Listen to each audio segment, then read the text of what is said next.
Merci d'être là. On va parler d'humour absurde aujourd'hui. Caton, malheureusement, elle a un empêchement, donc elle ne sera pas là pour la conversation, mais on a deux belles personnes, Alex Lévesque et Richard Suicide. Salut tout le monde. Salut. Caton est à l'intérieur de moi, fait que il y a des bouts où je vais changer de personnalité. Vas-tu changer de voix? Je vais essayer. Richard Caton. Bonjour. Je vais vous présenter rapidement Alex Lévesque. C'est ta première fois au festival. Bienvenue. Merci d'être là. Merci de l'invitation. Tu es le créateur de Dessine bandé, cette merveilleuse série qui existe depuis plusieurs années. Depuis combien de temps déjà? 6 ans. 2016, c'est combien de temps ça? 6 ans, genre? 6 ans. Ouais. 6 ans déjà. Et tu fais aussi toutes sortes de spectacles d'humour aussi, des stand-up, des trucs à la télé. Donc, ça va être intéressant aussi de discuter de la différence entre faire de l'humour à l'écrit puis sur la scène. Puis Richard Suicide, bien, c'est un auteur, illustrateur de bande dessinée, peintre aussi, qui fait dans le jeunesse également avec Richard Écrapou. Oui. Méchant Far West, Cœur de Cowboy, puis L'Attaque de la Noirceur chez 400 coups aussi. Et du côté de la BD adulte, Chronique du Centre-Sud, qui avait été adaptée à l'ONF aussi, que vous pouvez voir en vidéo également.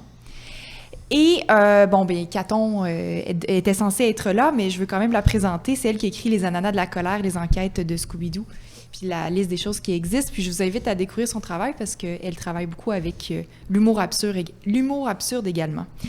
Puis qu'est-ce que j'entends par humour absurde? Ça fait longtemps que je remarque que la bande dessinée, c'est un médium qui, oui, fait dans l'humour, mais fait beaucoup dans l'humour absurde.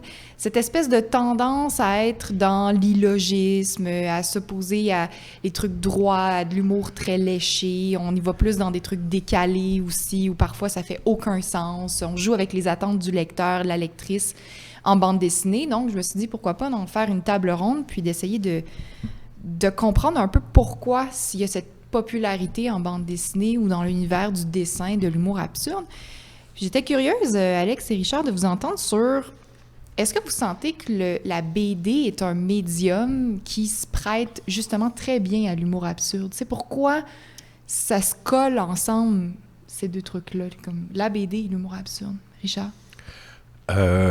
L'humour absurde, moi je pense souvent à l'humour absurde, c'est comme l'humour décalé aussi. C'est que on peut, le médium se prête beaucoup à l'humour décalé parce que il y a le dessin en fait et il y a le propos. Des fois le propos marche pas avec le dessin, puis ça amène un côté absurde aussi. Ça amène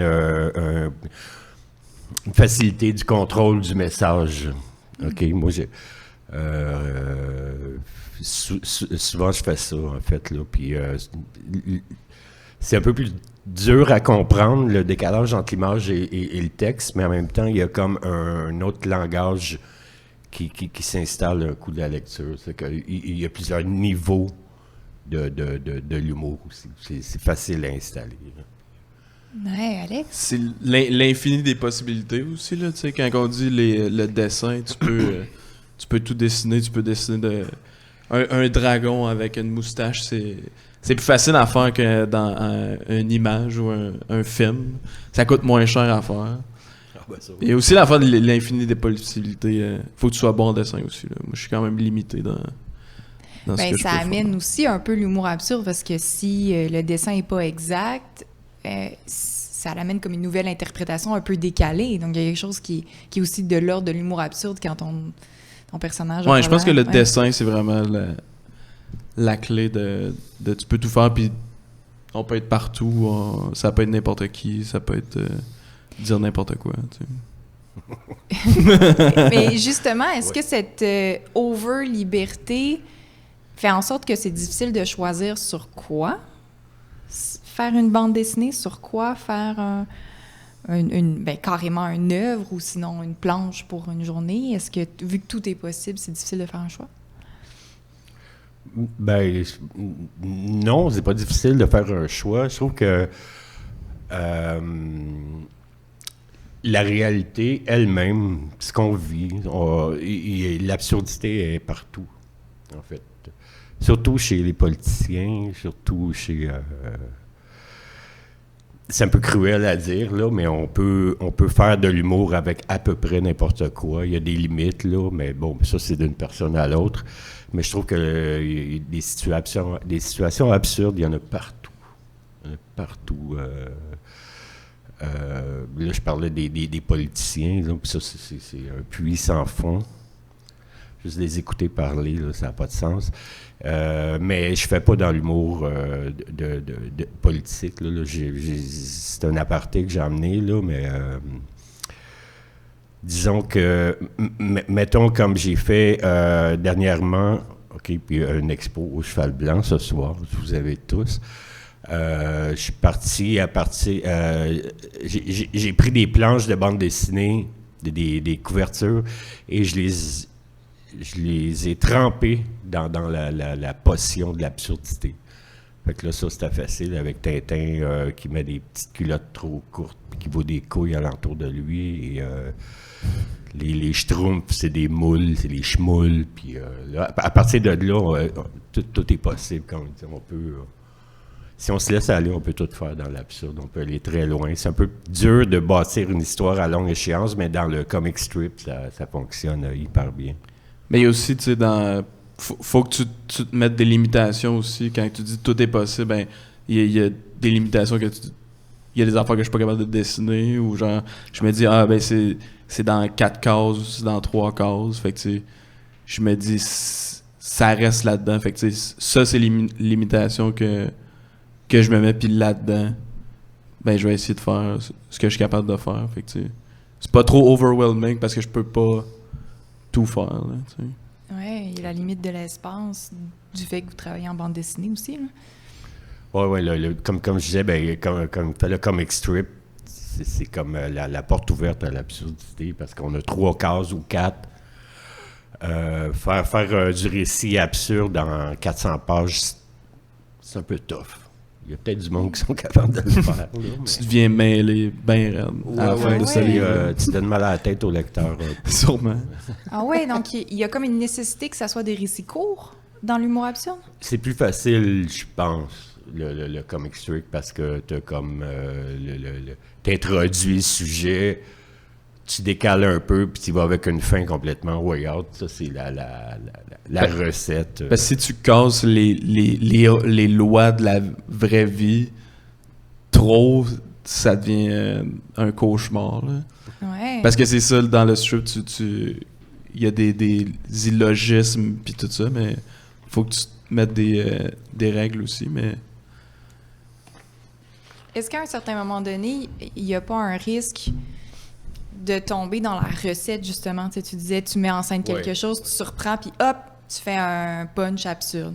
Est-ce que, vu que vous travaillez dans des histoires courtes, à Mané, vous avez eu l'impression de toujours faire la même chose ou la même recette dans votre travail d'humour absurde en court récit? Ben, j'ai pas travaillé sur les cours. Je travaillais sur les cours récits avant, puis j'ai fait longtemps des petits fanzines de comic strip de 3 pages, de 3 cases plutôt. Mais là, je suis rendu dans le récit, fait que j'essaie d'être sérieux et de faire des vraies histoires de 100-150 pages. C'est un peu difficile, mais il y a des petits bouts d'absurdité que je peux rentrer là-dedans facilement. C'est des mini-récits dans le récit. Fait que, mais pour ce qui est ce que tu disais, c'est que les recettes aussi, il faut se renouveler.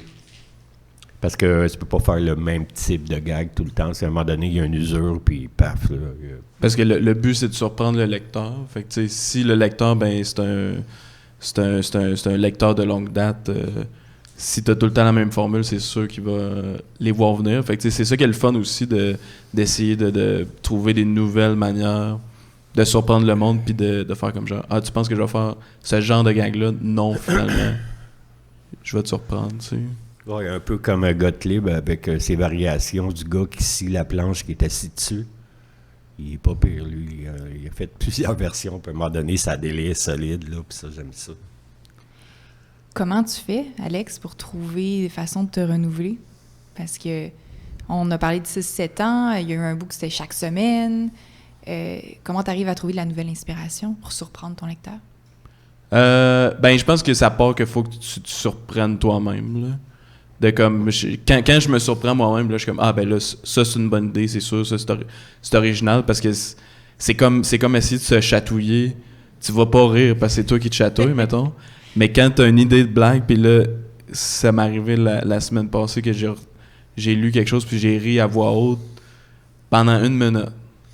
C'est soit que je vais complètement fou, ou c'était vraiment une bonne joke que j'ai faite. Mais je pense que quand tu réussis à te surprendre, parce que toi, tu sais c'est quoi tes patterns, tu sais c'est quoi les procédés humoristiques que tu fais. Fait que, tu sais, toi, t'es capable de faire comme genre, ah ben, je ferai pas ça parce que j'en ai fait beaucoup, tu sais. Fait que faut juste être conscient de qu'est-ce que t'as déjà fait pour aller ailleurs, là. Fait que c'est vraiment juste un travail d'analyser ton travail, tu sais.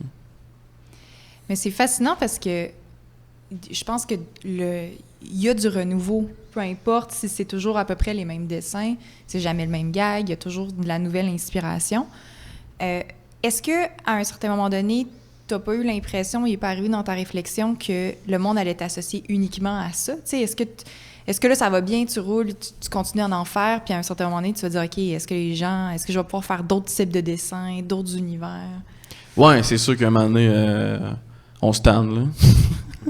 Mais à un moment donné, je vais juste fermer le livre, puis ça va être ça mon œuvre, mettons, parce que, mettons, Garfield, c'est tough de trouver des bons nouveaux strips, là.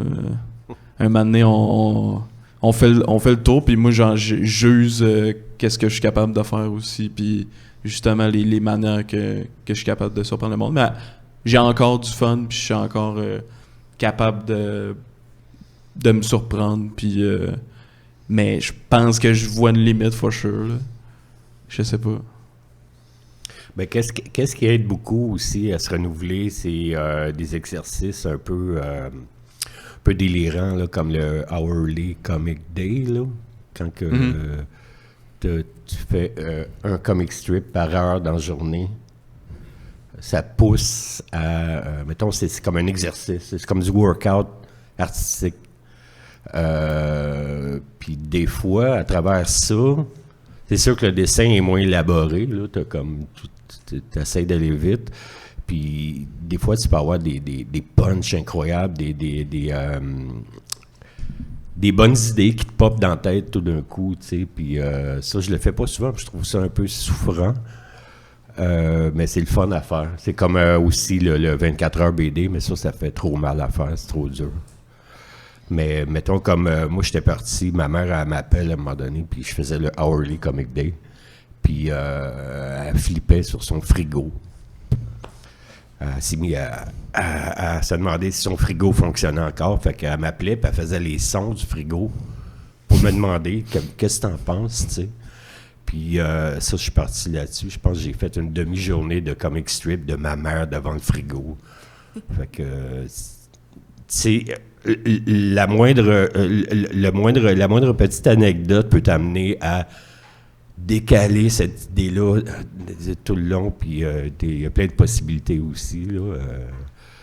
Mais comme je te disais, je le fais juste dans ces moments-là, ce genre d'exercice-là, mais ça aide à se renouveler énormément. Mais dans la même veine, mettons, des fois, ça peut être, tu sais, écrire des jokes ou des strips, ça peut être mathématique beaucoup, là, parce que t'es comme dans ta tête, puis justement, tu sais les formules, tu sais setup, punch, puis tout ça, puis genre, quand t'as une prémisse, t'essaies de trouver le bon punch, mais moi, des fois, mes bonnes idées où ce que je suis comme, je pense que c'est original, c'est justement, je fais beaucoup d'écriture automatique, là, que c'est vraiment juste de l'impro avec ton clavier, puis là, je me mets genre 10 minutes, puis je fais des scénarios, puis là, je switch de place, puis là, c'est des personnages qui se parlent, puis là, j'ai comme genre 2 pages de ça, puis il y en a que genre, Aziz, j'ai pogné ça, puis j'ai dessiné en strip, puis juste là, ça fait comme un genre de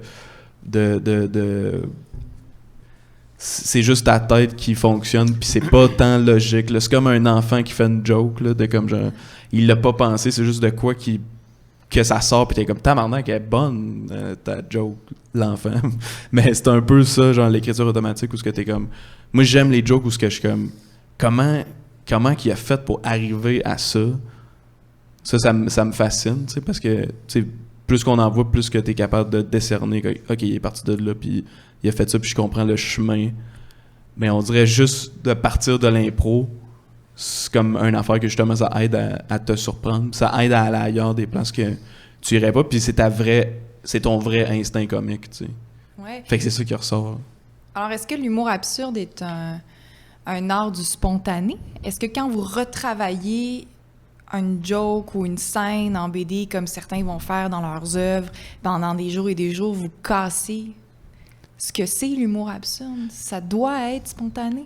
Ben, sûrement parce que c'est comme... Ben, c'est l'instinct, là, parce que des fois, il n'y a pas de logique. Il y a un non-sens de comme ce mot-là ou cette suite de mots-là, c'est drôle, puis c'est tough d'expliquer, là, de comme c'est pas une joke traditionnelle, c'est juste genre... La joke, c'est la face du gars par rapport à une situation, peu importe. Puis c'est sûr que si tu le regardes trop longtemps, c'est comme quand tu répètes un mot trop longtemps, puis là, il perd son sens, là. Fait que ça peut être ça quand tu travailles de quoi d'absurde. T'es comme, c'est-tu drôle finalement ou c'est juste n'importe quoi?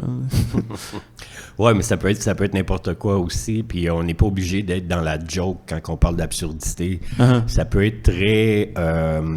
il peut avoir un discours complètement décalé. Il peut être poétique aussi. Il peut être un peu n'importe quoi sans aller directement vers la joke parce que si tu vas directement vers la joke, des fois, ta recette elle s'use très rapidement. Fait que des fois, moi, ce que j'arrive, des fois, dernièrement, j'ai fait un 3 pages, c'est comme un récit poétique, c'est comme un gars qui délire, qui s'imagine, c'est un délire sur la réalité, puis là, à un moment donné, le gars, il s'imagine qu'il marche, puis ses pas font tourner la Terre, là, puis c'est un peu n'importe quoi, puis ça finit dans une guerre nucléaire, là, mais tout le long, le discours est complètement décalé de l'image. C'est un exercice que j'ai fait. C'est un peu... disons que c'est un peu délirant. Mais ça s'approche plus de, mettons, de l'œuvre, de l'illustration ou l'œuvre d'art ou les trucs comme ça que de l'humour punchy 1, 2, 3. Quel genre d'émotion à ce moment-là t'essaies de susciter avec l'absurdité si c'est pas le rire? J'ai le terme poésie dans la tête, mais c'est comme probablement un texte un peu dadaïste qui parle de à un moment donné, il bascule dans la mécanique quantique, puis que je connais pas bien ça, mais vraiment, tu sais, c'est que le personnage, il a l'air d'Elvis, il a des super gros pieds, il se promène dans la rue, les personnages, tout le monde, à mesure qu'il avance dans le récit, toute l'image et les personnages se déconstruisent, puis un peu comme Valium, Henriette Valium fait, tu sais, dans le sens que le délai graphique amène un comment je pourrais dire, un discours silencieux, ça met une atmosphère qui se rajoute avec une couche de texte poétique, avec une couche d'images complètement délirante. Fait que là, on sort du cliché de la BD, c'est de l'humour. La BD, ça peut être à peu près n'importe quoi, puis il faut se laisser aller là-dedans. C'est sûr que ton public, tu peux perdre beaucoup de monde dans ton public parce que il y en a qui lisent ce genre de récit-là, puis c'est comme pof, non, ils n'embarquent pas. T'sais. Ils attendent le gag. Il n'y en a pas de gag. Là. C'est un univers. Ouais, complètement. Surtout Henriette Valium que tu as nommé, qui est comme des couches par-dessus d'autres couches. Là. C'est ça. Puis je prends la balle au bon pour vous inviter d'aller voir son expo à la Maison de la Culture Frontenac. Je pense qu'il y en a encore pour 2 ou 3 jours. Ça vaut la peine d'aller voir. C'est un artiste complet qui est malheureusement parti très rapidement il n'y a pas si longtemps. C'est une expo à voir, absolument. Est-ce que, Alex, parfois, tu as des strips qui ne sont pas drôles, mais que tu décides de garder quand même? Mais pas drôle, c'est pas ce que je veux dire, mais que ton absurdité ne suscite pas nécessairement le rire, le plus le malaise ou d'autres émotions? Pas souvent, mais des fois. Des fois, je pense, je me rappelle d'un strip que c'est plus politique, c'est plus un genre de commentaire, mais on dirait que c'est plus la colère qui est venue chercher plus que genre ça me tente de faire rire, genre. Ouais. Ben, excuse-moi, tu Vas-y, fais du stand-up, toi. Ouais. Est-ce que tu improvises? Parfois. Ouais. Ben j'essaie de plus le faire, mais pour l'instant, c'est assez genre écrit puis tout ça, mais c'est le fun d'aller ailleurs parce que tu te dis comme tu sors de ton texte puis là t'improvises puis t'es comme OK, il y a comme le même degré de rire que une joke que je fais depuis longtemps puis que ça arrive, fait on dit que c'est le fun puis c'est valorisant aussi là. Puis vu qu'on parle du stand-up, justement, parlons-en, est-ce que c'est complémentaire, vraiment différent que ton travail à l'écrit dans les bandes dessinées? Est-ce que tu utilises certains de tes gags pour les mettre sur la scène ensuite? C'est quoi ton rapport avec les deux mélanges? Mettons, la scène, ça me permet un peu de faire des trucs que je fais pas en BD, là, tu sais. C'est pour ça que j'ai encore du fun à faire la BD, puis genre, je me sens pas pris, justement, dans le format court, puis tout ça, parce que sur scène, je peux faire des affaires plus longues, puis je peux jouer avec le jeu, puis les longueurs, puis tout ça, tu sais. Ouais. Mais au début, c'est comme ça que j'ai commencé la scène, là, genre, c'était des jokes très courtes, puis des fois, je reprenais justement des jokes de mes strips, puis ça m'a juste donné confiance de faire comme, OK, je suis capable de faire rire avec des trucs que j'ai écrits, tu sais. Ouais. Non, parce que moi, je me suis essayé à ça, puis c'est vraiment difficile. Je suis pas fait pour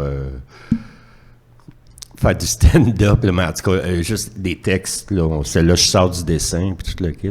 Je l'ai essayé 3-4 fois, puis c'est comme, je suis pas fait pour ça, mais en même temps, j'essayais d'improviser. C'est pour ça que je te pose la question, parce que je trouve que c'est bien trop dur. Je pense que c'est je me tough. perds là-dedans. Là. Ouais, c'est tough à improviser sur scène. Surtout quand c'est dans tes premières fois ou peu importe. Surtout parce que le public de stand-up sont plus harsh comparé à, mettons, un public d'impro, justement, parce qu'ils sont comme, ah ben là, c'est écrit. Fait que si t'improvises, le monde assume que c'est écrit. Là, à moins que tu parles à quelqu'un, puis tout ça, le monde sont comme genre, ah, il vient de trouver ça sur le spot. Mais si t'improvises, le monde sont comme, si c'est moyen, le monde sont comme, ah ouais, t'as écrit ça. Ah, je comprends, il y a des attentes. Ouais, exact, c'est les Carrément. attentes qui changent. Est-ce que c'est... J'imagine que c'est quand même plus tough, tu sais, de générer de l'humour, du rire, mettre de l'humour absurde sur une scène versus un papier. C'est un style quand même particulier, l'humour absurde. En même temps, peut-être que ton stand-up n'est pas juste de l'humour absurde, mais je suis curieuse de t'entendre si ça se met autant bien sur papier que sur scène, l'humour absurde. Oui, clairement. Puis je pense que ça fait du bien au monde, justement, là, de comme... en tout cas, moi, c'est ça ma mission. Ben, ma mission, en tout cas. Ben, j'aime ça, juste faire en sorte que le monde passe un bon moment puis oublie leurs problèmes. Puis des fois, quand que tu passes une soirée dans une soirée d'humour, puis il y a beaucoup d'affaires sur la fin du monde, la guerre, puis tu sais, des jokes là-dessus. Puis c'est le fun d'en rire. Mais moi, je m'en vais genre dans un autre monde qui n'existe pas, genre le monde des jokes. Fait que je pense que le monde aime ça, l'humour absurde, parce que tu te perds complètement dans un autre univers, tu sais.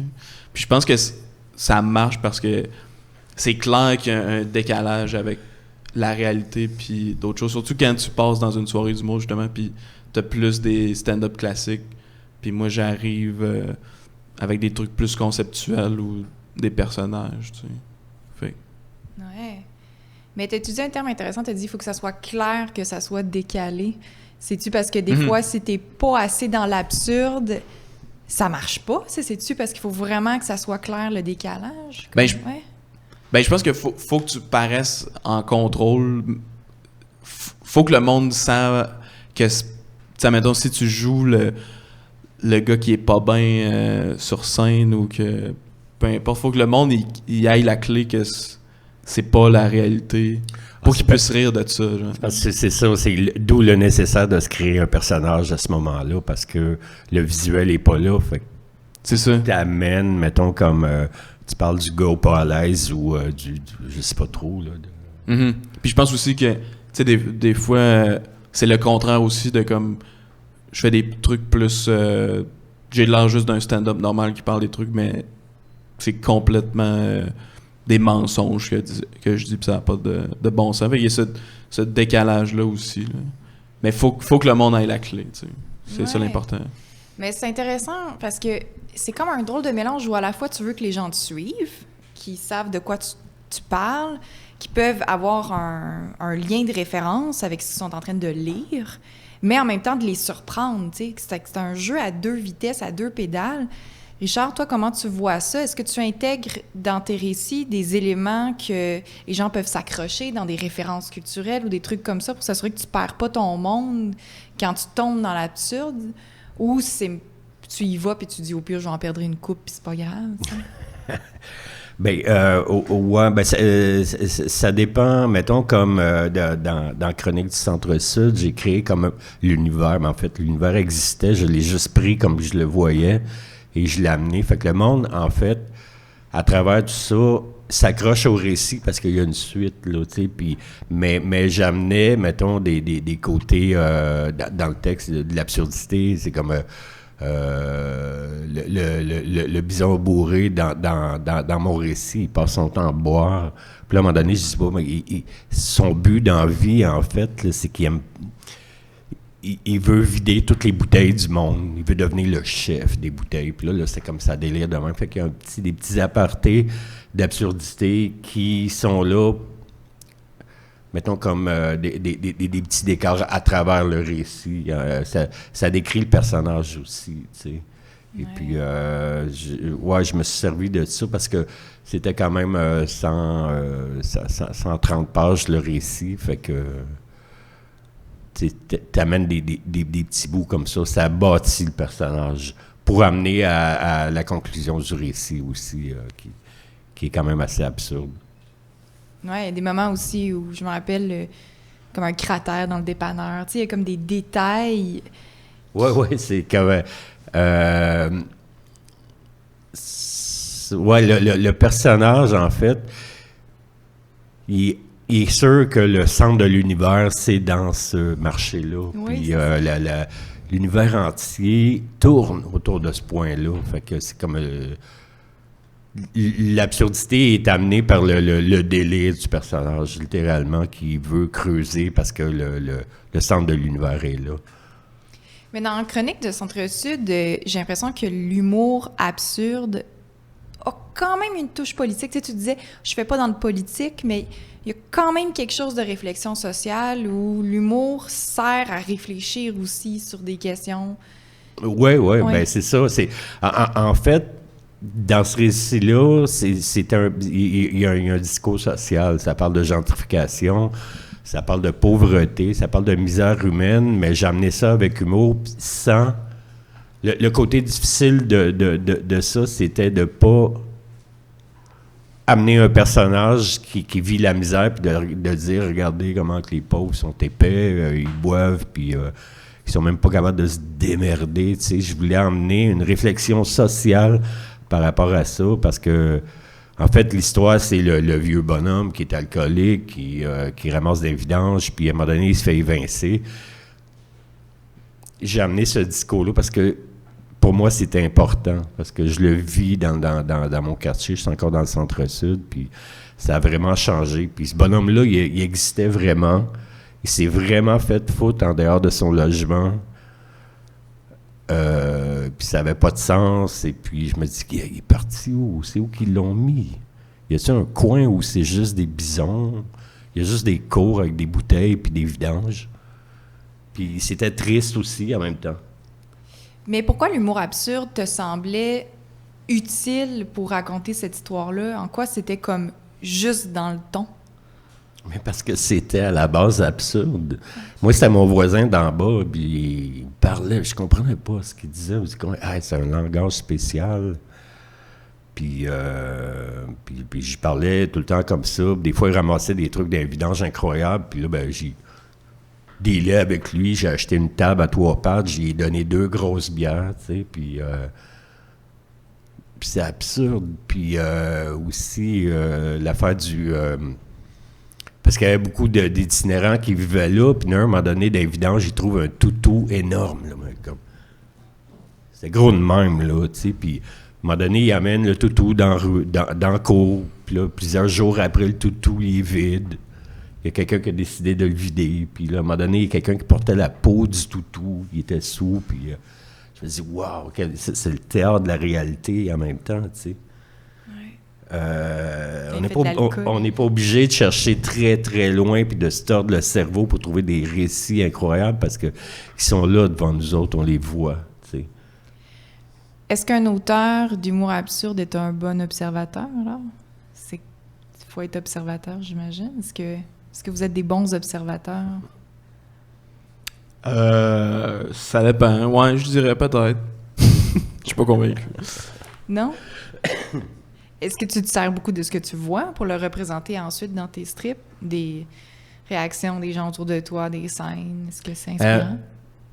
Pas assez, je pense, parce que j'aimerais ça plus, là, parce que ça facilite la création là, de partir de quelque chose qui existe, puis tout ça. Là, mais non, on dirait que mon processus créatif, c'est juste j'essaie de me fermer les yeux puis de partir dans le monde des jokes. Ouais.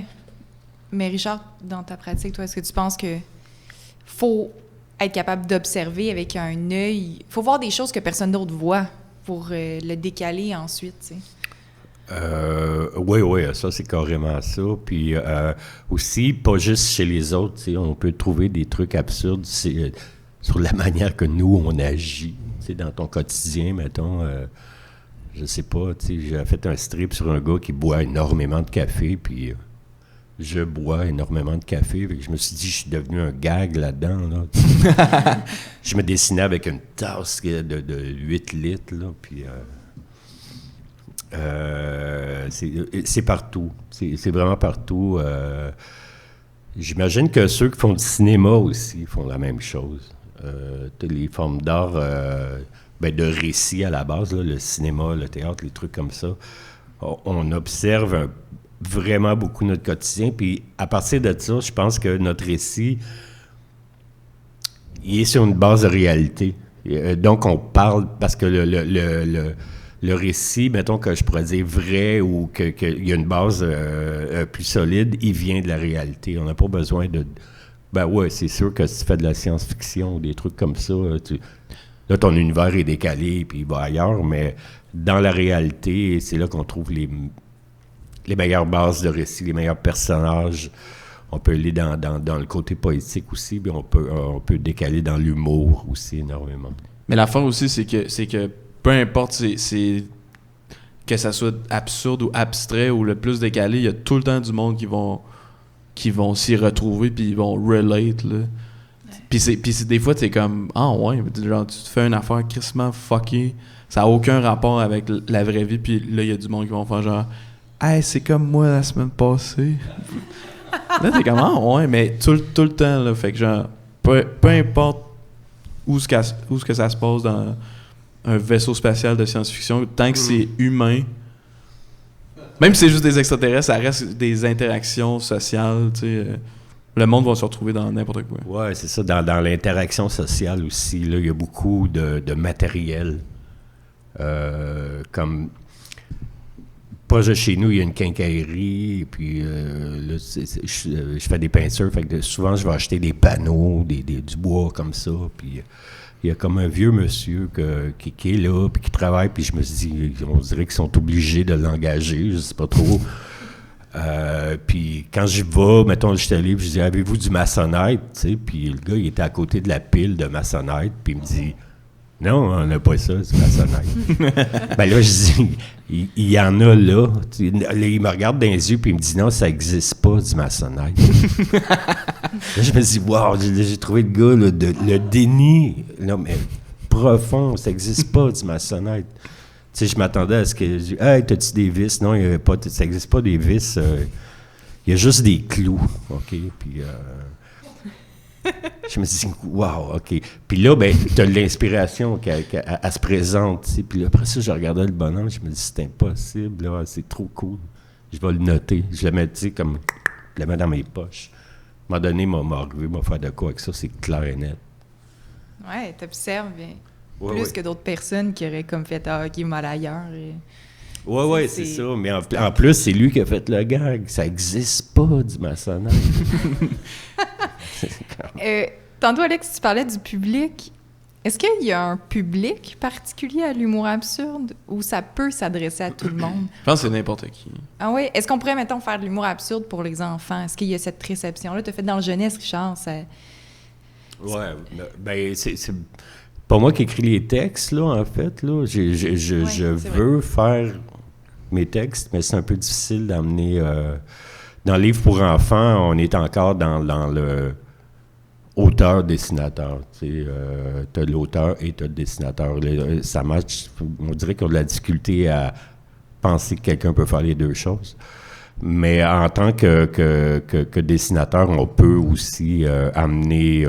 on doit amener le texte ailleurs aussi, puis on peut amener de l'absurde dans le dessin, comme Méchant Far West, je me trompe tout le temps.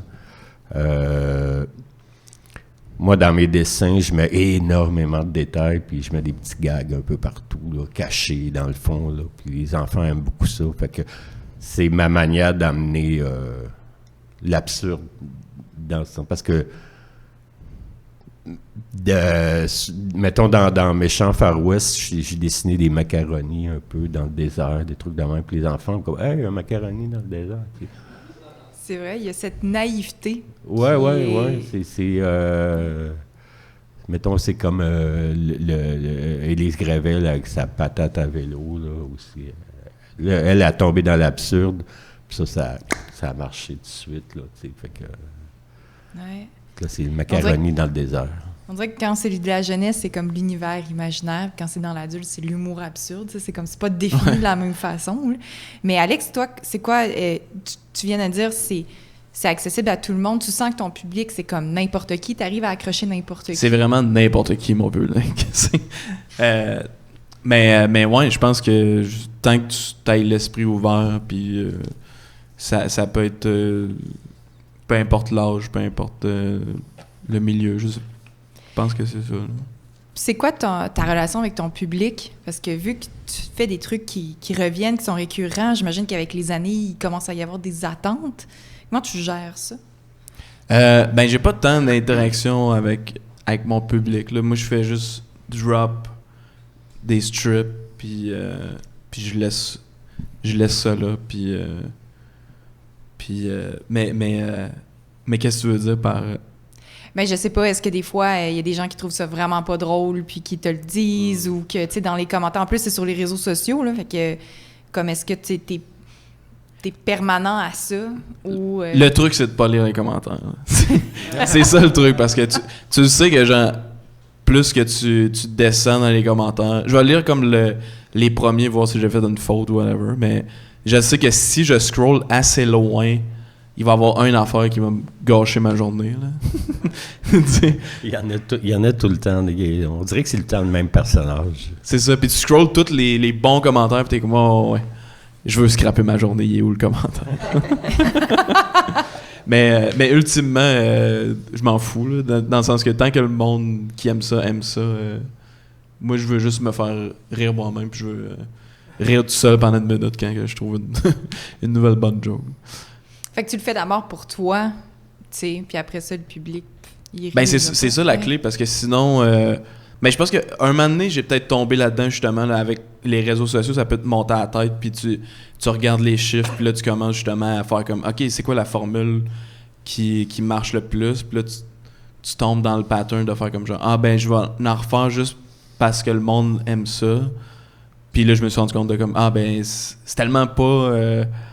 la manière de faire de l'art, là, de comme juste faire plaisir au monde. Puis moi, ce que je trouve drôle, je vais le faire, puis le monde qui aime ça, ils vont ils vont grab. Là. Est-ce que Dessine Bandé, ça a été formaté pour les réseaux sociaux?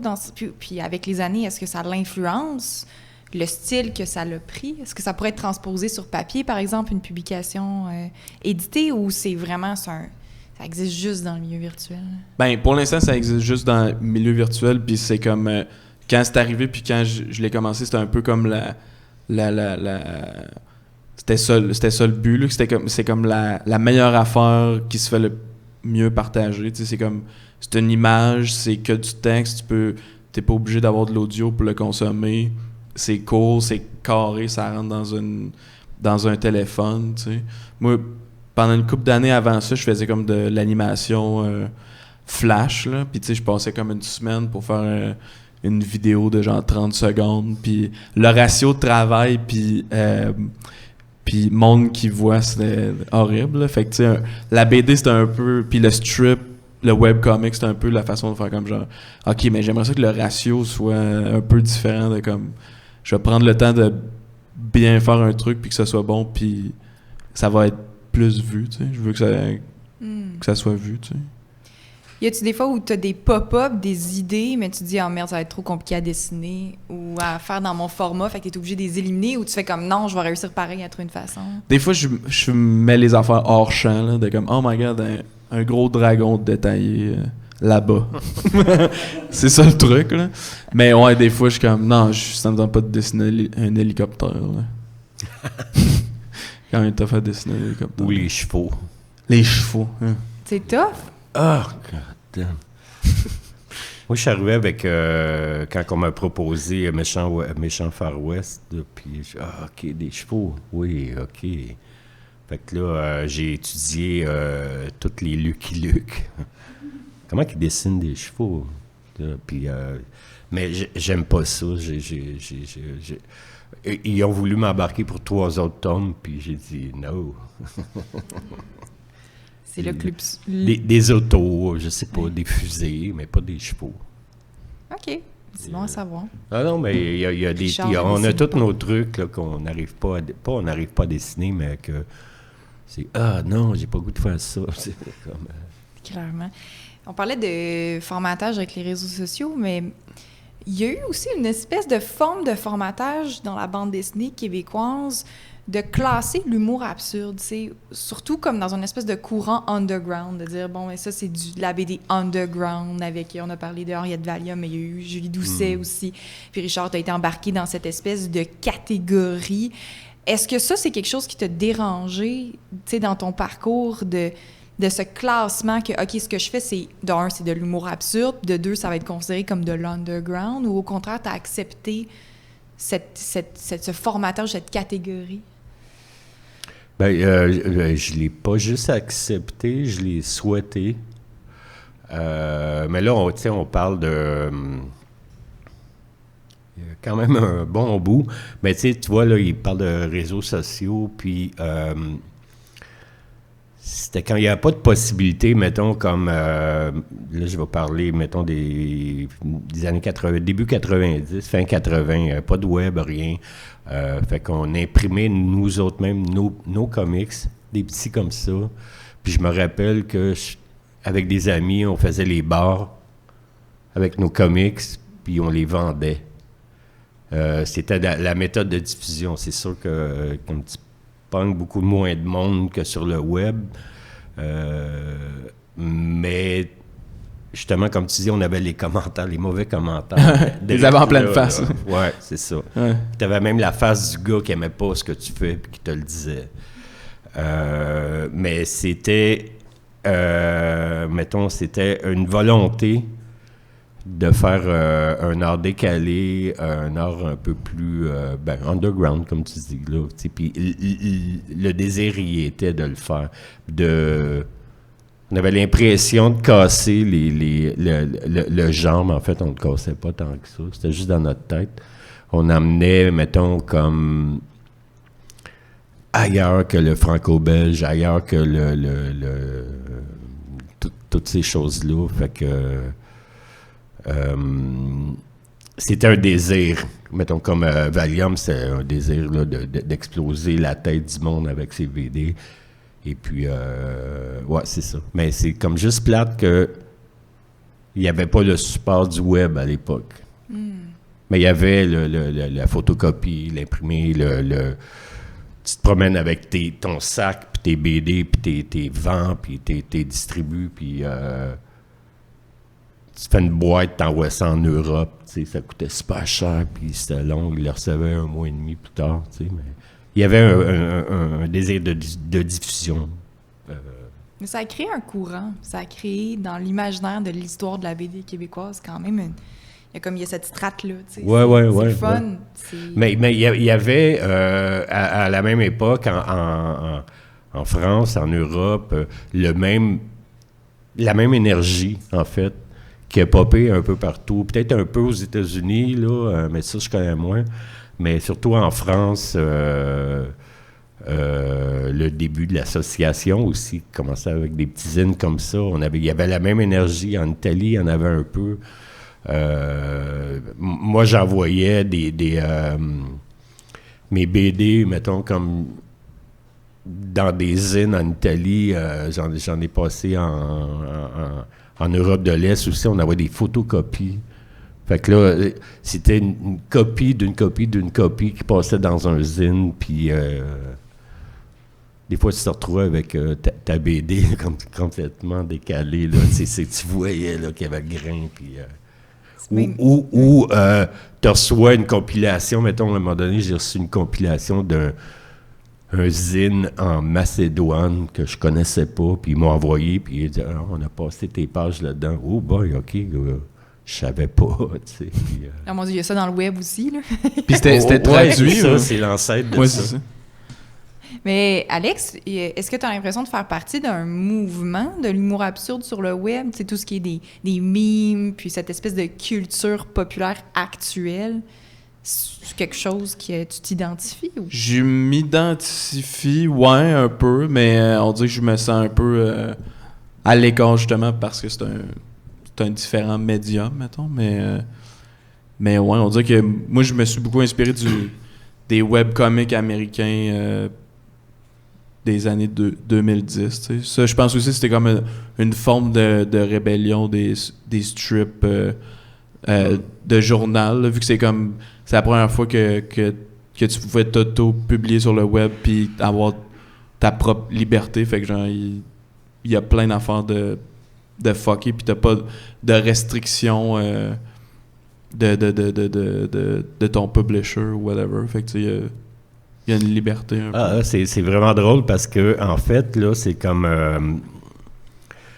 ben là, on peut... Ouais, deux époques, le web, le comics imprimé à photocopie, c'est que, dans le fond, il y a un désir de produire des choses, il y a un désir de se sortir d'un carcan commercial. Puis tu vois, là, il y a 2 outils qui sont arrivés dans le temps, le web, la photocopie, puis le kit, puis qui a servi de tremplin, mettons, à toute une énergie. Là, fait que on attend la prochaine vague, je sais pas que ça va être. Dans le metaverse. Ouais, carrément. Mais ça sert, l'humour absurde, ça sert socialement à être à contre-courant de tout ce qui est léché, puis tout ce qui est dans la société de consommation ou de performance, c'est de dire, OK, on peut aller ailleurs aussi, on n'est pas obligé de faire tout lécher, puis il y a cette comme critique sociale qui existe dans l'humour absurde. Ouais, puis aussi, la personne qui fait l'humour, qui fait la BD, diffuse elle-même, parce que, tu sais, c'est comme le middleman, c'est qu'est-ce qui bouffe énormément l'énergie et l'argent dans l'édition, c'est toute la machine qui en entoure. Là, ben, je sais pas, l'éditeur, il en arrache comme l'auteur, là, mais mettons comme les grandes compagnies de diffusion, whatever, tu sais. Ça bouffe à peu près 50%, 60% du prix du livre, en fait. Il faut être conscient que quand tu hésites pour... quand tu es pour un éditeur, tout le kit, dans un système de diffusion, l'auteur ramasse 10%, quelquefois 5% du prix l'esprit du livre, en fait. Là. Tout le reste, c'est toute la machine qui fonctionne ça. Fait que, en passant par le web, comme si toi, tu diffuses tes trucs, t'es pas obligé de nourrir le middleman qui fait de l'argent avec ça, tu sais. T'as pas besoin du support imprimé. Fait que c'est déjà pas pire, là. Puis, c'est ça. Mais il y a quand même un désir d'avoir un jour une compilation, mettons, de mes meilleurs strips aussi, puis que ça existe comme papier, mais il y a aussi l'affaire de comme moi, je vais peut-être me faire crosser. Mais tu sais, pour l'instant, mettons, j'ai quand même... tu sais, j'ai un Patreon que genre mes vrais fans, ils vont me supporter, puis c'est comme un pot de type, genre, que le monde me donne. Fait que tu sais, vu que tu sais, sur les réseaux sociaux, surtout... format image, ça existe pas tant que ça, la monétisation, tu sais, mettons, tu sais. Sur YouTube, il y a du monde qui vit super bien de leur contenu, puis tout ça, là, mais côté, quand tu fais de la BD, il y a Patreon qui peut aider, tu sais. Est-ce que d'avoir toute cette liberté, ça vient avec un prix de devoir accepter la critique qui vient avec? L'humour absurde, c'est souvent un style qui est très critiqué. Quand les gens aiment pas, ils aiment pas. Tu sais. Parce que des fois, tu vas trop loin aussi. Ben non, c'est jamais trop loin, mais pour certaines personnes, ils ont l'impression que là, tu as été trop loin dans tes jokes parce que, justement, l'absurde de cette liberté-là. Donc, est-ce que dans votre travail, vous, des fois, ça fait mal comme cette critique-là? La liberté vient-tu avec la critique à côté, tu sais? Comment vous vivez avec la critique de votre style? Ouais. Ben moi, je suis pas très, très sur le web, fait que des petits commentaires, il y en a pas beaucoup. Des fois, il y en a, mais je m'en fous, c'est pas grave. Ils peuvent bien dire ce qu'ils veulent. Parce que, à travers tout ça, il va toujours y avoir quelqu'un qui est pas content. On est à l'époque du monde pas content. Tout le monde chiale, fait que tu fais bien de pas lire les trucs. Faut que tu t'en foutes, t'as pas le choix de... Franchement, là... Fait que vous mettez pas de limite, c'est tant pis, moi je vais parler de ce que je veux et tout. Ben, tu sais, dans mesure où tu fais pas comme des trucs racistes ou des trucs homophobes ou whatever, là, si tu tombes là-dedans, ben bravo, premièrement, t'es cave, ta claque sur la gueule, t'as mérite, là. Mais des fois... Si tu trouves quelque chose de pas drôle, c'est pas grave. Hein, c'est tellement subjectif que c'est comme... Je peux pas... La seule affaire que je peux te reprocher, c'est que tu l'aies dit, là. Genre, ça... T'as gâché ton énergie de doigt, là. Genre, ça apporte à personne, genre, de l'exprimer. Puis aussi, c'est comme tu dis, c'est des fois, ça peut être polarisant parce que soit t'es fan... Tu sais, moi, je suis fan vraiment des Denis Drolet, puis genre... Je suis vraiment fan de tout ce qu'ils font. Là. Puis, il y a du monde qui haïsse tout ce qu'ils font, mais il y a aussi du monde qui aime full les affaires, il aime pas tant ça, il aime full les affaires. Parce que, comme on dit, ça vient de l'instinct. Genre, moi, je fais tout ce que je trouve drôle, puis ça arrive que... C'est impossible, en fait, que quelqu'un trouve tout ce que je trouve drôle. Ben, ça arrive, puis ça, c'est tes vrais fans, puis c'est le fun aussi d'aller les rejoindre, justement, ces gens-là, mais tu parles des Denis Drolet, puis j'avais en tête aussi Bruno Blanchet qui a sorti un projet récemment. Tu sais, il y a quelque chose dans l'humour absurde au Québec. Est-ce que vous sentez ça? Est-ce qu'il y a comme un lien avec notre culture? Est-ce que l'humour absurde a un lien avec notre culture québécoise, selon vous? Ou qui en fait? Sûrement, mais je sais pas de où ça vient, mais on dirait que c'est... Il y en a eu beaucoup, puis on dirait que ça a été beaucoup dans même le mainstream. Fait que, tu sais, Ben oui. on dirait que c'est pas tant... genre, tout le monde a le référent, là. C'est pas... genre, les Denis auraient été vraiment weird s'il n'y avait pas eu Ding et Dong, puis tout ça, tu sais. Mais on dirait que vu qu'on a tout le référent... Patrick Groux et Chicken Sweat. C'est ça, c'est ça. Bon, ben c'est ça, tu parlais de Bruno Blanchet. Lui, il a poussé ça loin. Ouais, il s'est fait taper ses doigts aussi, là. Ouais, non, mais c'est comme... Moi, quand on faisait, à un moment donné, un fanzine qui s'appelait Rectangle dans les années 90, il écrivait des textes comme, tu sais, puis c'est un gars qui délire solide. Puis lui, en fait, il a poussé très fort pour continuer à en faire. Il n'a pas tombé dans les jokes de beau-frère, là, puis tout le kit, là. Ce que l'humour québécois est devenu dans les années début 2000, là, avec... petite joke de mon oncle, là. Lui est arrivé avec un humour complètement dingue. Puis c'est pas sûr que tout le monde comprenait. Fait qu'il doit être fait solide. Lui, il a dû se faire rentrer dedans sur le web, là, ou whatever, de se faire dire « Hey, t'es bien épais, qu'est-ce que tu fais? » t'sais. C'est vrai, parce qu'il était associé à une culture. C'était n'importe quoi. Puis il a continué, puis il est reconnu maintenant. Là, les Denis de Relais aussi, eux autres, ils déliraient solide. Mais comme on dit, tu sais, le médium, de la manière qu'on le fait, c'est quasiment une rébellion des trucs de l'autorité, soit les papiers, les journaux, les éditeurs ou peu importe. Mais le contenu, c'est une rébellion des trucs qui sont populaires, puis on comprend pas pourquoi. Puis on essaye de faire de quoi qui est original, puis qui est différent, parce que il y a quand même une frustration, c'est trop intense, mais des fois, tu vois des trucs, puis t'es comme, à quel point que le monde, il trippe là-dessus, c'est... Puis toi, tu struggles, puis dans ta tête, t'es comme, c'est vraiment plus original, puis c'est plus bon, ce que je fais.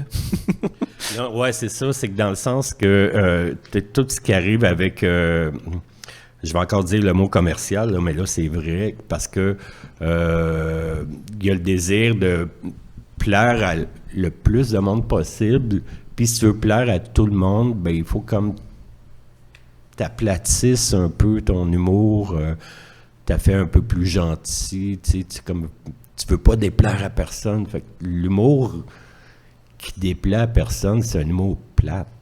C'est beige. C'est comme, ouais, c'est ça, c'est comme...